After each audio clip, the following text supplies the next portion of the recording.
હું થારરો મરુસ્થલ છું। मेरो एक भाग शुष्क मैदान है जिथे नमी घनी कम और ताप ज्यादा है।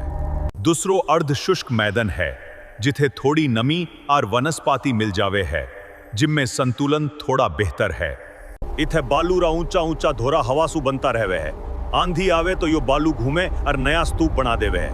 यो ही मारी पहचान है। रन एक सपाट लवणीय जमीन होवे है जिथे पानी सूख जावे और नमक रह जावे है, जैसो कचरो रन। यो मारी खास पहचान है। बालसन एक बंद खड्डो होवे है जिथे चारों तरफ ऊंचाई और बीच में पानी जमा हो जावे है। जैसलमेर पास रो उदाहरण देखो, यो मारी खास पहचान है। मुंह अनुप्रस्थ बालूरो धोरो सु, हवारी दिशा के आड़ा बनू सु। तेज हवा बालू ने जमा कर देवे है और लंबी लंबी लहरा जैसा रूप देवे है। मुंह अनुदिश बालूरो धोरो सु, हवारी दिशा में लांबो फैलू सु। तेज हवा मने सीधो और लंबो बना देवे है। यो मारी खासियत है। मुंह पैराबोलिक धोरो सु, मेरो आकार यूं मुड़ेलो होवे और मारे किनारा पर झाड़ बूटी पकड़ लेवे। हवा मने बनावे और थामे राखे। यो मारी खासियत है।